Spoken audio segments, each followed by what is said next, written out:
Hi, I'm Norm Abram. Welcome to the new Yankee Workshop.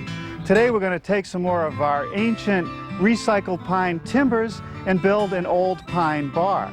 Now, we found the original in a private collection, and I suspect it's one of those Irish pieces that often end up here in America. We'll show you the antique, and then we'll come back here and build one right here in the new Yankee Workshop. The new Yankee Workshop features the craftsmanship of Norm Abram. A friend of mine collects old pine furniture, and here's a piece he wanted me to see. He got it at a place that specializes in Irish pine. I'm not sure what it was used for originally, maybe some kind of storage unit. It has kind of a crude latch here at the top. There's plenty of storage room on the inside. A nice heavy door that has a flat panel and applied moldings. What I like about this piece is the size. It's not too big. It's kind of narrow, and it's just the right height for what he's going to use it for, which is a bar unit. So I think I'll measure it up, get some recycled pine, and build one.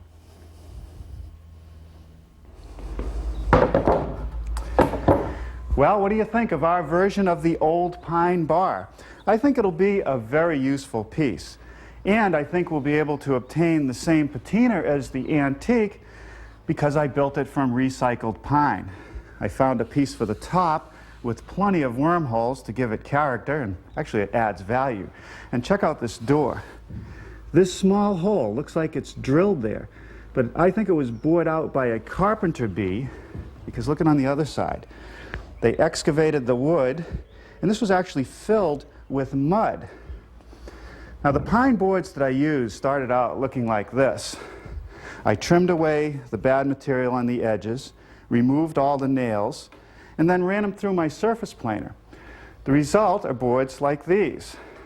Now, these are not single width boards. The old ones were quite cupped, so I ripped them down the middle, rejointed the edges, and glued them together with biscuits and glue. Now, you've seen me do that before, so I'm not going to take the time to show you that today. This is a panel for the top, plenty of wormholes. Here's one of the side panels that's also joined, but you can hardly see it. Here's another side panel. And here's a piece for the bottom shelf. Not a very good match, but because it's inside the cabinet, you won't see it.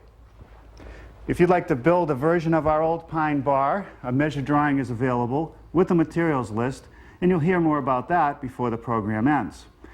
Now, the first thing I want to do is size the panels for the carcass. The first step is to joint one edge of each panel so that it's nice and straight. The best tool to do that is the joiner. But before we use any power tools, let's take a moment to talk about shop safety. Be sure to read, understand, and follow all the safety rules that come with your power tools. Knowing how to use your power tools properly will greatly reduce the risk of personal injury. And remember this, there is no more important safety rule than to wear these safety glasses.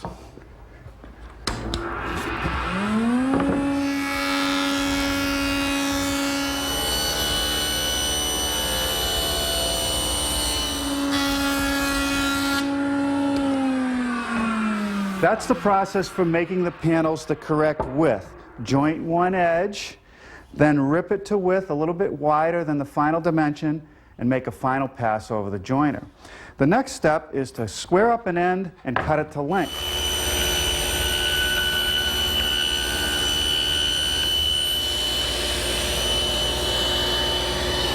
Now the idea is to flip the panel around, measure from the squared end, and in this case that's going to be 47 inches for the top, mark it for length, put it back in the panel cutter, and trim it.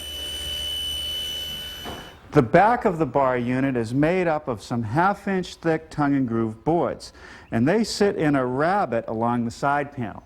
To make the rabbet, I've set up my stacked dado head cutter at the table saw with a sacrificial fence on my metal rip fence. It's set to make a 5/8 by 3/8 rabbet.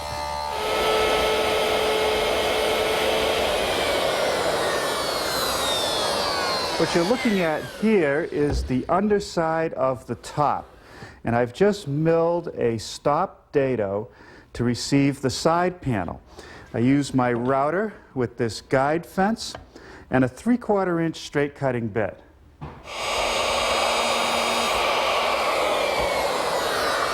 Here you're looking at one of the side panels, and I've just milled a stop dado for the fixed bottom shelf. Because I've exceeded the limits of my router fence, I've had to establish this clamp as a guide.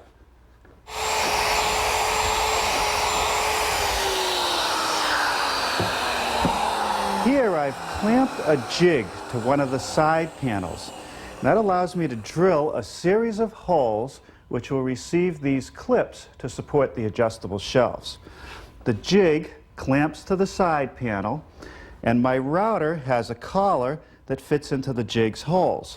A 1/4-inch bit does all the work.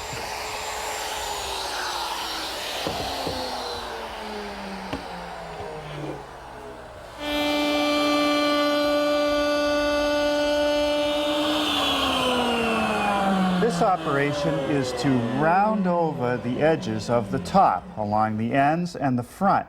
I'm using a 3/8-inch radius router bit and a feather board to hold the panel tight to the table. Here I have the pieces of my face frame cut to length and dry fitted together. It's from this frame that will hang the doors. Along the edge of the two outer stiles, I want to make a bead, just like on the antique original. I'm going to mill that bead at my router table where I've set up a 3/8-inch diameter beading bit. I've also established a feather board to hold the stock tight against the fence. But more importantly, this top feather board, which holds the stock tight to the table. Otherwise, I might ruin the bead.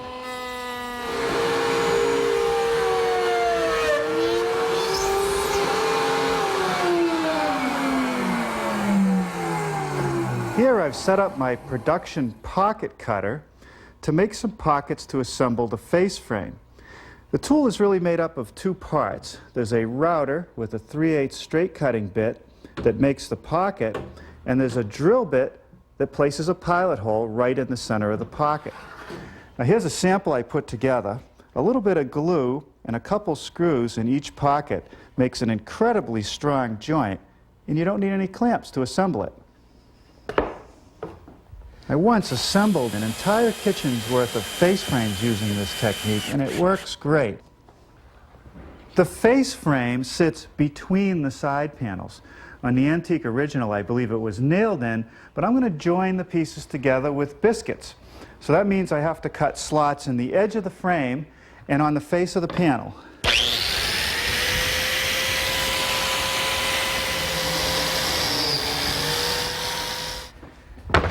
Here's some 1/2-inch thick boards that I milled out of the old timber with all the edges nice and straight, and I'm going to use these for the back of our bar. But where they meet, I want to have a tongue and groove joint like this. First thing to do is to make the groove. I've set up my table saw with just the saw blade, and I've installed this feather board. What I'm going to do is run one face against the rip fence, then turn the board around, run the other face against the rip fence, giving me a groove that's perfectly centered. To form the tongues on the other edge of each board, I've now installed my stacked dado head cutter, just using the two outer blades.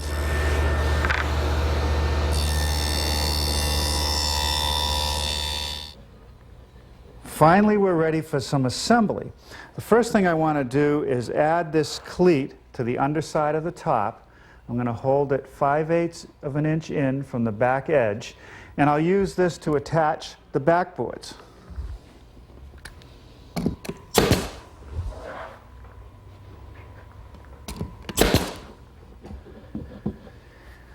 One of the sides is next. A little bit of glue in that dado. Drop the piece in, hold it flush to the back, and then take a small square to make sure it's square to the top, and then I'll toenail some 1¼ inch brads through the side and the dado.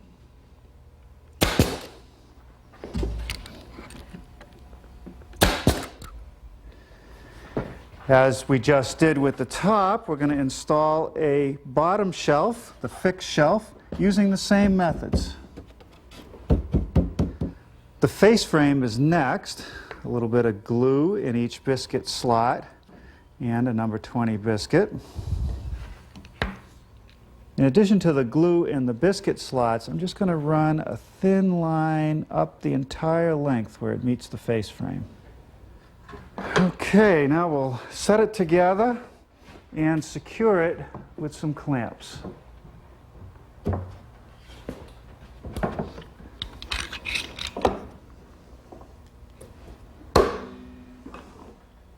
The other side of the carcass gets attached to the face frame, the top and bottom shelf, with the same methods. And the other side should fit just as well as the other one. Here's how I begin to attach the back. I rip the groove off of one board.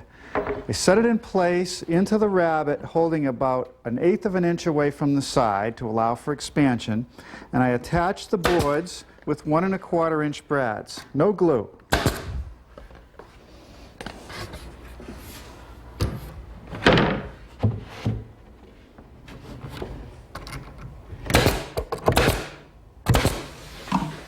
Let's take another look at our prototype. The base is a one-piece base. It has a large bead milled in the top edge, just like the bead that I put in the stiles. We'll make that at the router table.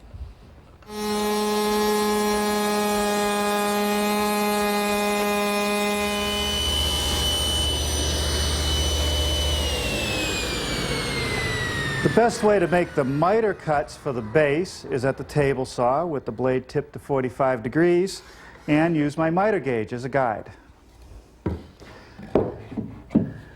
Now what I do is set the two pieces together, making sure the joint fits properly.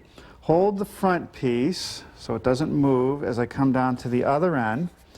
Use the other short piece as a guide, rest it right up against the side, and put a little mark right on the top of the base for the length. Now I want to transfer this mark to the bottom of the base, and now I can make the miter cut.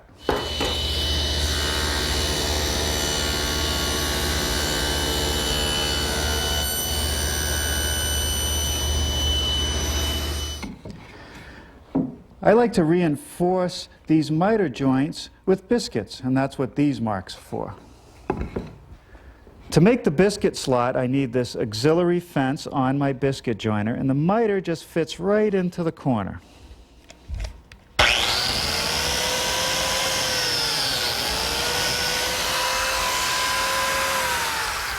Now I've laid out the decorative cutout on the front piece of base. This was copied from the antique original, and I'll make the cut at the bandsaw.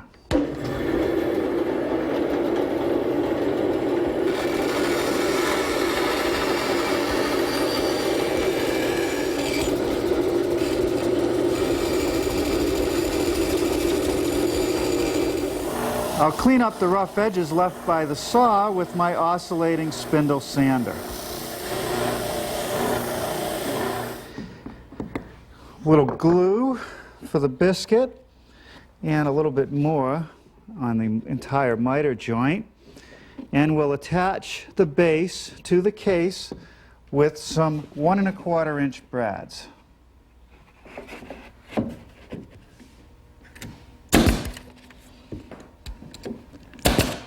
Okay, well, we'll let that cook overnight, and tomorrow we'll make the doors and put on the hardware. Good morning. I thought we'd get started today making the doors. Let me show you what we have. It's a rail and style door with a flat panel that sits in a groove, and then there's an applied molding that's sort of a decorative touch. Now, I could have put these doors together with the pocket screws that we used on the face frame, but then the slots would show, so that's really not the best way to make a door. The best joint for a door is a mortise and tenon joint. So I'm going to form tenons on the rails, mortises in the stiles. This is a haunch tenon, and the haunch is necessary to fill the groove when it's assembled. You'll also notice that the groove is set towards the inside of the door, and that's to give me enough room for that decorative molding. Over here, I have the rails and stiles cut to size, and the first thing I want to do is make that groove. So I've set up my table saw with the dado head cutter at 1/4 inch and installed a feather board to keep the pieces tight against the fence. Now I want to be sure, since the groove is offset and it wants to be to the inside of the door, that the back side of the door is towards the fence.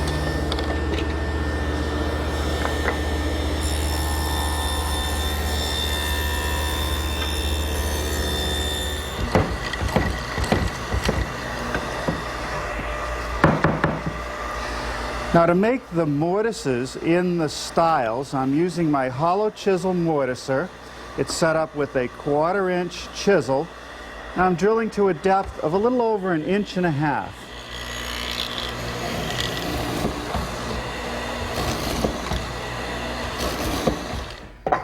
Next, I'm ready to form the tenons. And if you look, the first cut to make is this shoulder cut. It's not perfectly centered. This cut is 7/16, this cut is 3/16. The fence will stay in the same position, but I'll have to raise the blade for the deeper cut.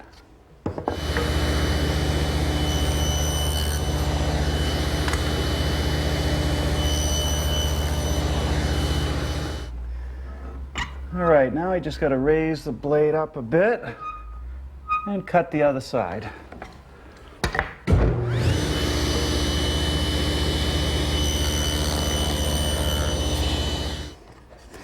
The next setup is to make this part of the haunch cut.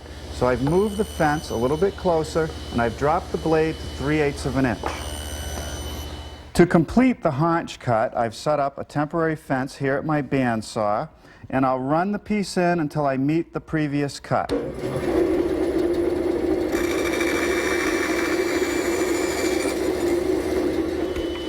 Finally, the cheek cuts to complete each tenon.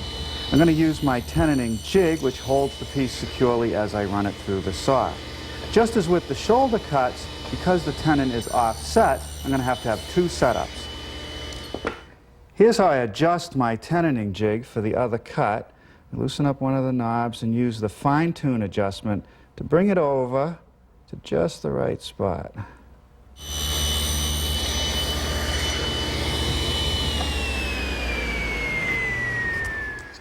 All right, let's check the fit with this sample piece. That's good. Now I'll run the rest of them. Here are the panels for our doors. Now they started out as antique boards that I surface planed down to a uniform thickness of 3/8 of an inch. Then I sized them correctly. Now because they're 3/8 of an inch thick and the groove in our rails and stiles of the door is only 1/4 of an inch, I'm going to need to form a rabbet on the inside. That will allow the panel to be thin enough to fit into the groove around the edges, still gives me plenty of thickness in the center, and gives me enough room for the decorative molding. The setup is my stacked dado head cutter in the table saw, a sacrificial fence. The cutter is beyond the fence by 3/8 of an inch and 1/8 of an inch depth, and a feather board to hold the pieces tight to the table. Now for a little assembly of our door. Some glue on the tenon and in the mortise. I'll slip it all together. No glue on the panels.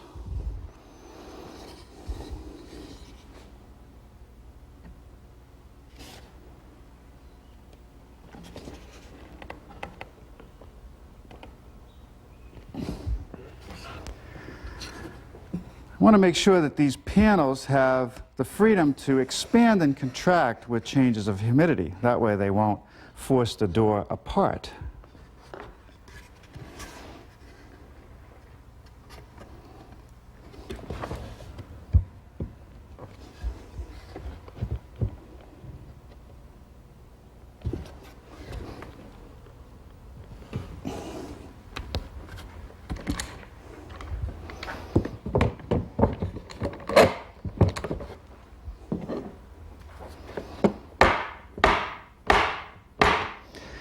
While the door is sitting in the clamps for a while, let's continue with some of the molding, starting with this piece right here under the top of our bar unit. It's a cove molding. To make that, I'm going to use my 1/2 inch cove cutting bit and a feather board to keep the stock tight against the table. I'm going to run each edge of this wider piece and then rip the molding out of that.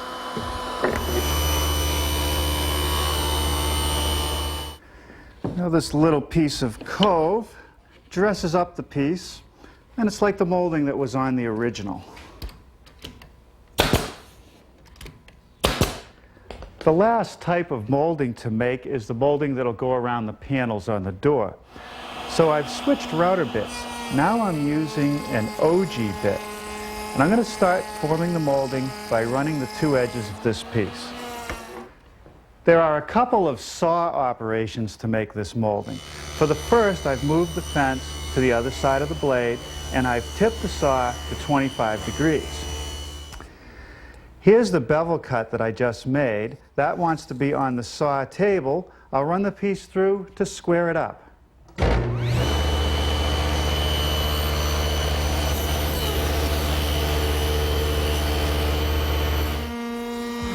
With the doors out of the clamps and the joint sanded smooth, I'm running a bead right down the edge of each stile.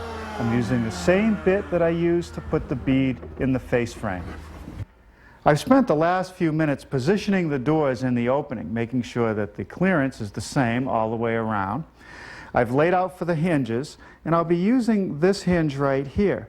It's made by the same company that makes the plate joiner. And if you look at a biscuit behind it, you can see that the radius of the biscuit and that of the hinge are the same. That means I can use the plate joiner for the mortising. I'll position it on a layout line, and when I plunge the blade into the work, it'll mortise the face frame and the door.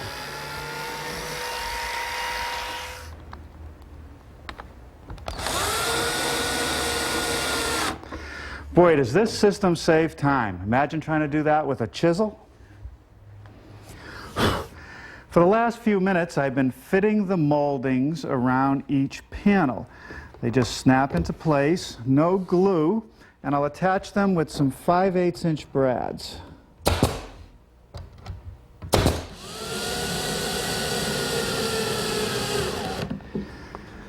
I made a couple wooden butterflies to hold the doors closed, just held in place with one screw. Now the last bit of woodworking is to drill a hole for the screw for our wooden knobs. Then it's off to the finishing room.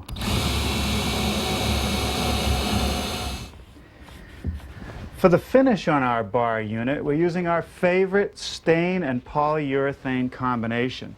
And what that does is it really brings out the richness of this antique pine. I'll put 2 coats on the entire piece, but up here on the top, where I'm going to have the most wear and tear, I think I'll apply an additional 3 coats of spar varnish, a nice gloss finish. And that should be able to take just about anything.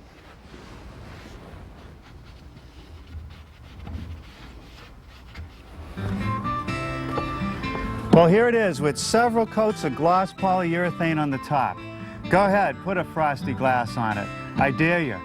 And down below, that stained polyurethane really brings out the beauty and age of our antique pine. And another thing, the size. It's not too big.